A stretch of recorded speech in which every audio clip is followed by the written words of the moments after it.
Our journey begins in Borger, the quiet heart of Dutch prehistory. We've arrived at the Megalithic Tomb Centre, an extraordinary place that offers a guided tour not just through space, but through stones, memory, and time. The village itself sits on the sandy ridge of Drenthe, an elevated plateau scarred and shaped by the last ice age.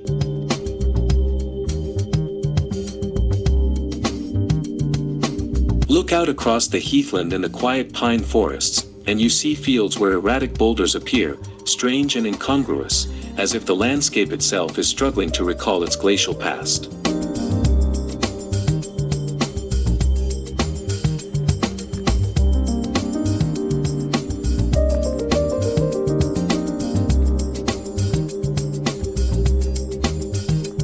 Yet, the most compelling reminder of that past is here, the clustered collection of megalithic tombs built by the Neolithic Funnel Beaker Culture, clustering here in unrivaled density. Borger rightly calls itself the capital of megalithic tombs, and this center has become its intellectual and cultural heart.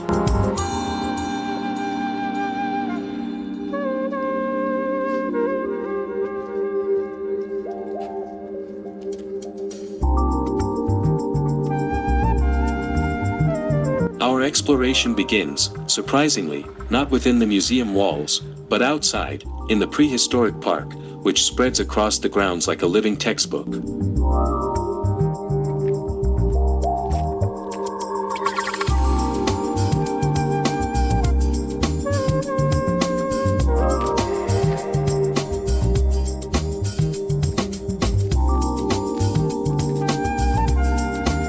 Many visitors are taken aback by its scale, a dozen reconstructed buildings, pathways winding through wood and field, scenes of prehistoric life enacted in 3 dimensions. This is, effectively, an open-air laboratory where archaeology is embodied in timber, thatch, clay, and fire.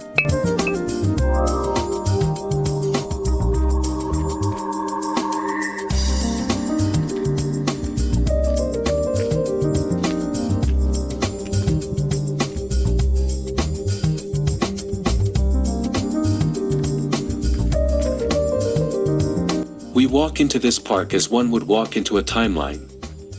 The first structures represent the Mesolithic, the period before farming came to the Netherlands.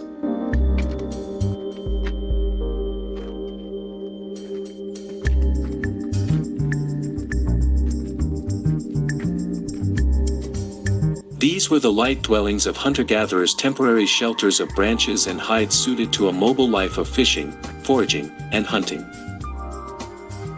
Our reconstructions here, though necessarily hypothetical, are grounded in the faint traces uncovered by excavation across the northern Netherlands, discarded bones, hearths, the tiny flint microliths.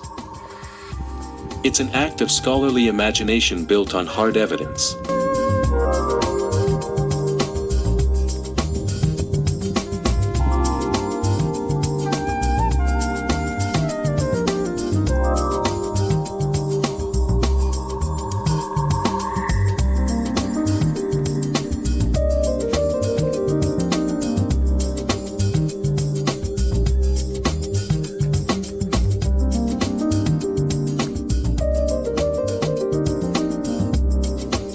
Moving forward in time, the park brings us to the Neolithic and the Funnel Beaker people themselves, the great builders. Here stand their longhouses, their massive post holes faithfully reproduced from patterns known across northern Europe.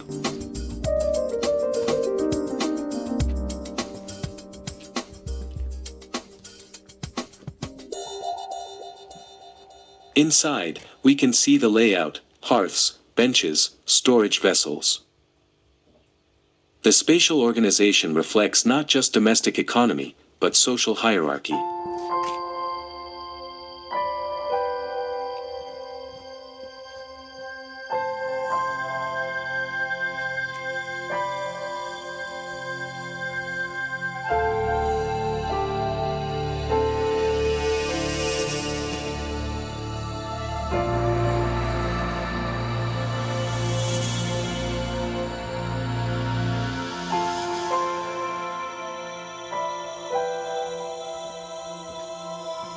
Archaeologists still debate the symbolic weight of these longhouses. Were they cosmological echoes, or simply practical dwellings? But their sheer scale already suggests a rootedness, the permanence of farming communities who no longer wandered, but invested deeply in land and in memory.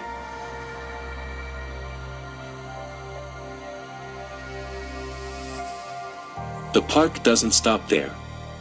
It continues through settlement history with Bronze Age roundhouses, echoing traditions from Britain to the continent, and Iron Age farmsteads, introducing sturdier walls and evidence of agricultural surplus and social differentiation. What makes this park so powerful is that these are not abstract stages in a book, they are buildings you can walk through, touch, and smell. The scent of wood smoke, the feel of rough timber, the weight of the thatched roofs, all this impresses upon the visitor the reality that archaeology, when translated into reconstructed form, carries an educational impact that text alone cannot.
The scholarly depth shouldn't be underestimated.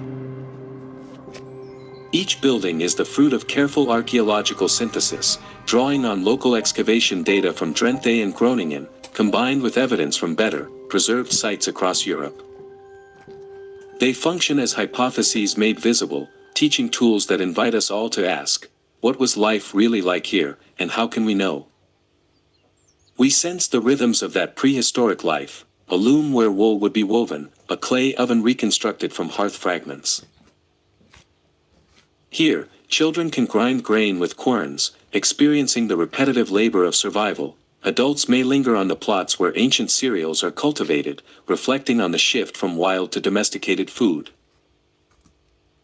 The prehistoric park is thus deeply scholarly, embodying the ethnographic principle that to understand the past, one must attempt to live it, however briefly.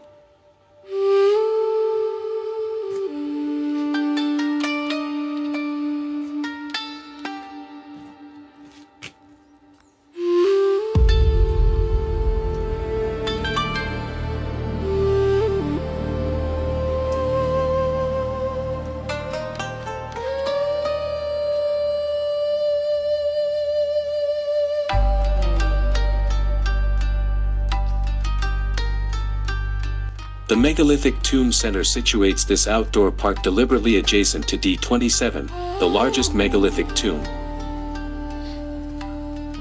The juxtaposition is profoundly instructive. The houses represent the domestic, they decayed, the tomb represents the ancestral, the stones endured. Both together communicate the totality of prehistoric existence, life and death, the ephemeral and the enduring.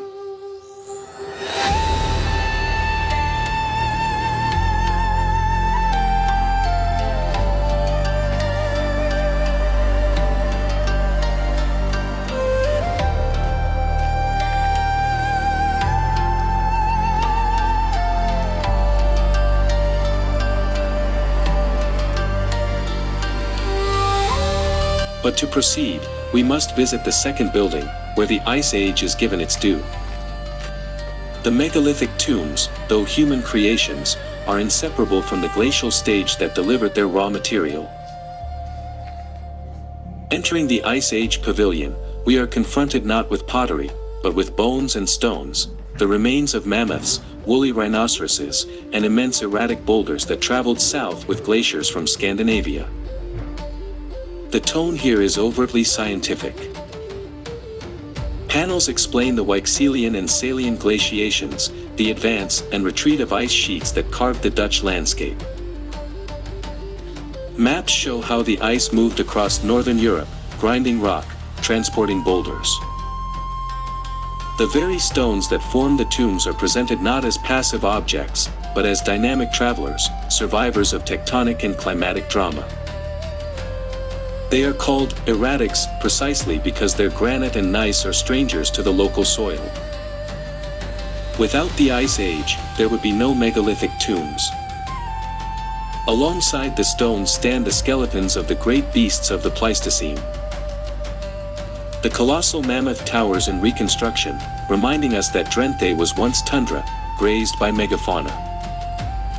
Together, these creatures anchor us in a deep chronology. Before the Funnel Beaker farmers, before the Mesolithic hunters, there was a land of zoological giants. The pavilion also introduces the sparse presence of Paleolithic hunters through their flint tools, reminding us that the tomb builders were preceded by millennia of adaptation. The land that received their longhouses had already been a crossroads of people, animals, and ice. The Ice Age is presented as the necessary prelude to Neolithic monumentality. Standing before the towering mammoth, we feel both small and connected. This creature walked here tens of thousands of years ago, its bones now recovered as an emblem of how memory can be recovered from bone as well as from stone.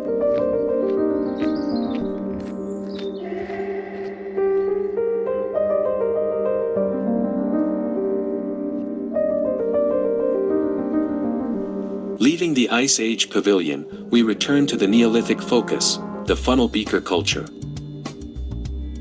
The story of these people, unfolded with scholarly precision, reveals the material culture, pottery fragments, polished stone axes, amber ornaments, that speaks to their sophistication.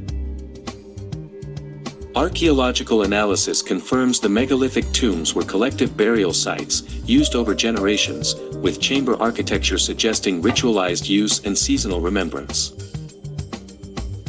In this sense, the tombs embody a double heritage: geological products of the Ice Age, and cultural products of the Neolithic. Without glaciers, no stones; without people, no monuments. The megalithic tomb center succeeds in showing how natural history and human history are inseparably intertwined. Stepping once more into the open air, slightly apart from the park in D27, lies one of the center's most scholarly components, the stone garden. To a casual visitor, it is a collection of rocks, but to the geologist and the archaeologist, it is an open-air archive, a library of stone that explains why this cultural history is inseparable from the story of ice. The stone garden contains over 1,000 catalogued glacial erratics, fragments of bedrock that originated in far-off Scandinavia, transported southwards during the Salian Ice Age. Drenthe, on the central Hondsrug Ridge, a megaflute landform now recognized as a UNESCO Global Geopark, became a natural depot for these stones. The Hondsrug is, in effect, the invisible scaffolding of the entire heritage site. The stones and the land are one narrative. Walking among them, we distinguish their geological families: the pink and gray granite from southern Sweden, the dark and light banded gneiss from the depths of the Scandinavian Shield, the speckled porphyry from Norway. These are indicator erratics, whose composition allows scientists to trace their exact provenance, mapping the hidden journeys of ice across northern Europe. It is geology made tangible, cartography rendered in stone. For the Neolithic builders, these stones were both obstacle and opportunity. They littered the landscape, but they were also needed. The Drenthe Funnel Beaker communities became opportunistic megalith builders. Where other European traditions required laborious quarrying, in Drenthe the stones lay scattered, waiting to be gathered. The tombs represent a cultural appropriation of this geological abundance. Yet the stone garden also carries us into the realm of folklore and imagination. For centuries, local inhabitants looked at these inexplicable boulders with wonder. In popular legend, they were hurled by giants or by the devil. These myths were not trivial inventions, they were responses to the uncanny presence of erratics, strangers in the land, inexplicable without geological knowledge. The center honors both dimensions. It labels the rocks with their petrological names, but it also situates them within the cultural memory of Drenthe, showing us that stone is never mute. From the stone garden, we turn our steps back toward D27 and the long afterlife of these monuments. The tombs, though constructed in the Neolithic, did not disappear from history. They remained as silent presences, layered with meanings across the centuries, feared, admired, destroyed, studied, and preserved. In the Middle Ages, knowledge of the true builders was long forgotten. They were called Hunebed in German, beds of the Huns, and linked to buried treasure guarded by spirits. Many were plundered, their smaller stones taken for road building.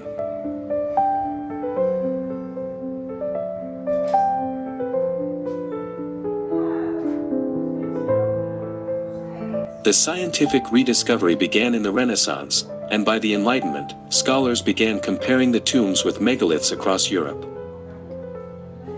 But it was only in the 19th century, with the rise of modern archaeology, that their Neolithic origin was firmly established.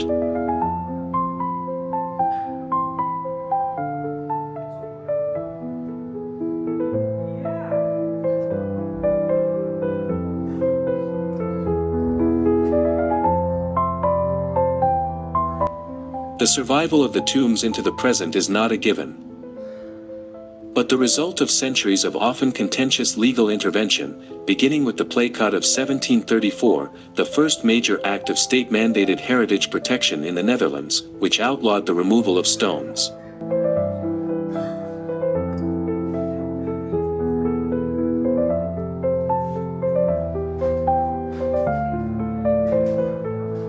Later, in 1918, the pioneering archaeologist Albert Egges van Giffen undertook the systematic survey and conservation that ensured these monuments survived into the present.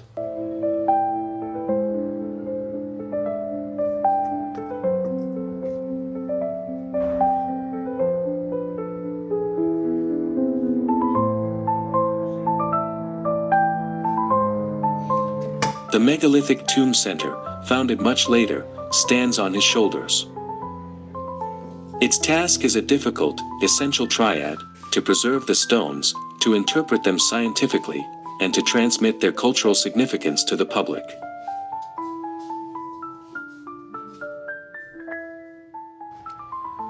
The Great Stone Tomb D27 is the physical heart of the site, a geological sculpture crafted by human hands. To walk up to its immense stature is to confront the engineering capacity of the Neolithic mind. We see the finished product, but the Megalithic Tomb Centre compels us to imagine the process. D27 is not just a pile of rocks. It is a meticulously constructed gallery grave, a rectangular chamber measuring over 22 meters long, supporting 9 colossal capstones on 36 uprights. How did they achieve this? The answer lies in social cohesion and systematic labor. The community would have transported the erratic boulders from the surrounding fields, likely using log rollers, ropes, and massive earthen ramps to gently lever the multi-ton stones into their final resting positions. The sheer scale suggests not a single effort, but a multi-generational project, a collective legacy built for an enduring lineage. Crucially, the stone structure we see today is only the skeleton of the monument.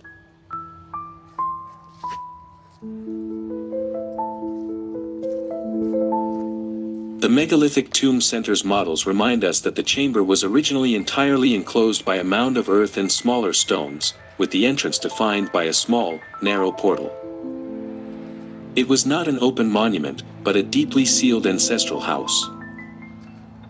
When archaeologists like Albert Eggies van Giffen excavated D27 in the 20th century, they found rich, fragmented evidence of the rituals performed there. Tens of thousands of pottery shards, amber beads traded all the way from the Baltic, and polished tools. These were not just single burials. D27 was a collective repository, used and reused over many centuries. The evidence points to repeated ceremonial access. The community would open the tomb, deposit new offerings, and potentially rearrange the remains of the ancestors, renewing the bond between the living and the dead in a powerful, land-affirming ritual. The tomb was a machine for generating continuity and reinforcing the community's right to the surrounding Drenthe terrain. Moving indoors, the modern facility acts as the crucial interpreter, bridging the gap between the monumental past and the scientific present. The exhibits here are designed as a direct counterpoint to the outdoor park. In the Life and Death gallery, the fragility of the wooden longhouse is sharply contrasted with the permanence of the stone tomb. Visitors interact with 3D models, digitally excavating the very chamber of D27, allowing them to peer into the past and explore the grave goods as they were found. But the center also tells a story of survival, a narrative of conservation. A dedicated section recounts the history of the Edict of 1734, the landmark protection law that first outlawed the destruction and removal of the stones. This legal intervention was the crucial pivot that saved these monuments from being broken up for road construction. The Megalithic Tomb Center thus frames itself not just as a repository of ancient history, but as a monument to heritage preservation, displaying the 19th century photographs and original survey maps that guided Van Giffen's systematic work to stabilize and restore the great stone tombs for the future. This facility is a scholarly engine. It serves as an archival hub for the region's archaeology and hosts extensive educational programs. Students here don't just read about prehistory, they live it through experimental archaeology, learning to fire start with a bow drill or grind flour with a quern. The philosophy is simple: embodied learning creates a connection that no textbook can replicate, making the park a literal, hands-on classroom. The story of the Funnel Beaker people is also the story of ecological change. We return to the Drenthe landscape, but now we view it through the lens of pollen analysis. The land that emerged from the Ice Age was not the open plain we see today. After the mammoths vanished, the tundra gave way to a dense, rich deciduous wildwood, a heavy forest of oak, elm, and lime, the world of the Mesolithic hunter-gatherers. The arrival of the Neolithic funnel beaker farmers marked the first massive human-caused deforestation. They cleared the woods for their longhouses and their grazing cattle, and the consequences of this human intervention defined the landscape for millennia. The poor, sandy soil of the Hondsrug could not sustain this pressure. Overgrazing and continuous farming, without the forest canopy's protection, led to podzolization. Water leached the nutrients out of the soil, creating a sterile upper layer. The result was the scrubland plains, the vast, purple-blooming heather fields that characterize Drenthe today. This familiar landscape is not pristine wilderness, it is an anthropogenic consequence, a direct echo of the Neolithic land use system that ultimately limited their ability to farm continuously.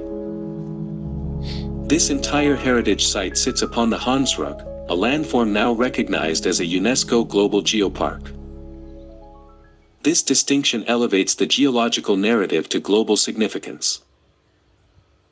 The ridge itself is a megaflute, a streamlined formation created when the immense Salian ice sheet pressed and molded the underlying till and sand.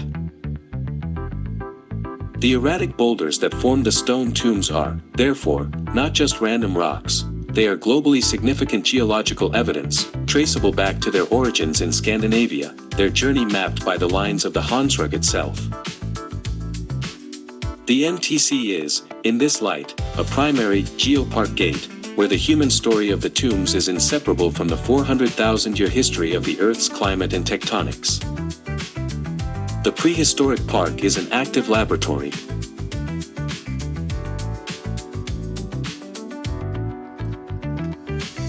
The reconstructed longhouses and huts are not just dioramas, they are scholarly hypotheses realized in timber, thatch, and clay.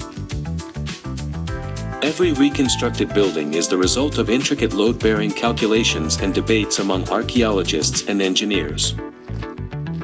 How did they pitch the heavy thatched roof? How did they manage the smoke from the central hearth? The answers are sought in experimental archaeology. Researchers continually monitor the decay rate of the structures, determining how long a thatched roof lasts or how quickly a timber post rots.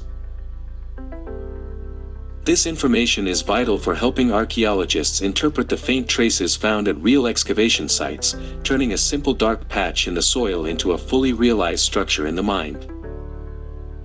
This rigor extends to the farming and land use experiments. Scientists at the park monitor the yields of the ancient wheat grown on the sandy soil using replica tools. This gives quantifiable data on the carrying capacity of the Neolithic landscape, allowing them to estimate how many people the Drenthe could have supported, a crucial puzzle piece in understanding the structure of the community that built the great stone tombs. Finally, the Drenthe stone tombs must be seen in a global context. They are part of the vast European megalithic phenomenon that spans the Atlantic facade, from Portugal to Scandinavia. The Megalithic Tomb Center places its regional tombs within the great scholarly debate of diffusion versus independent invention. Did the idea of a monumental stone tomb spread from a single starting point, or did it arise separately? Today, the consensus favors independent invention. The Drenthe people, confronted with a land rich in glacial erratics but demanding farming conditions, independently developed the idea of building permanent, ancestral claim markers. The specific rectangular form of their passage graves and dolmens is simply their local, practical adaptation to the ready-made stones the Ice Age left behind. This contrasts sharply with the massive, intricately carved structures like the Newgrange Passage tomb in Ireland, demonstrating that the need for ancestor veneration expressed itself in ways dictated by local geology and tradition. We conclude by recognizing the center's use of modern technology to continue this historical narrative. LiDAR mapping penetrates the scrubland to reveal invisible settlement patterns, while ancient DNA analysis traces the migration of the builders and their livestock. The Megalithic Tomb Center, then, is a journey that began with cold stone and concludes with a profound understanding of life, labor, and the enduring power of memory. We have walked not just through a landscape, but through the layered chronology of human and geological time, guided by stones that carry the weight of both the Ice Age and the collective spirit of the people who shaped them into monuments. As we conclude, we reflect on what this place represents, a convergence of geology, archaeology, and folklore. It teaches us that heritage is not static. The tombs were once burial places, then mysteries, then objects of study, and now symbols of regional identity. They carry multiple layers of meaning, each era inscribing its own interpretation upon them. Walking once more around D27, we now see it differently. We see not only a Neolithic tomb, but a geological erratic, a medieval giant's bed, a 20th century conservation project, and a 21st century heritage icon. It is the most visible monument of Dutch deep time. The Megalithic Tomb Center, in this sense, is not a final destination, but a point of departure. From here, one may follow the stones back to their Scandinavian origins, or forward into the cultural imagination that surrounded them. The houses of the prehistoric park remind us that human life is fragile, laborious, and creative. The mammoths of the Ice Age pavilion remind us of extinction and survival. And the tombs themselves remind us that death, though final for the individual, can be transformed into continuity for the community. As we leave, we take with us not only knowledge but perspective. We have walked through tens of thousands of years, from glacial ice to farming villages, from giant legends to modern science. Few places condense so much history into one landscape. To walk here is to walk through time itself, guided by stones that have stood since the Ice Age and by memories that continue to grow around them.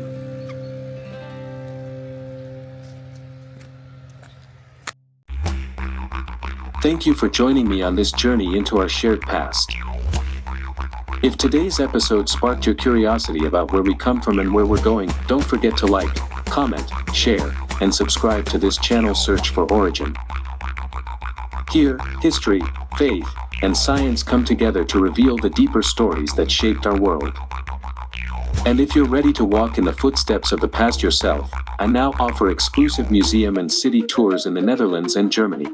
Discover the hidden layers of art, culture, and faith with a personal guide who speaks your language and knows the ground you're walking on. To book a tour or ask questions, reach out at dukes@tonline.de, that is DJOEKS@tonline.de, or look at the information in the channel's description.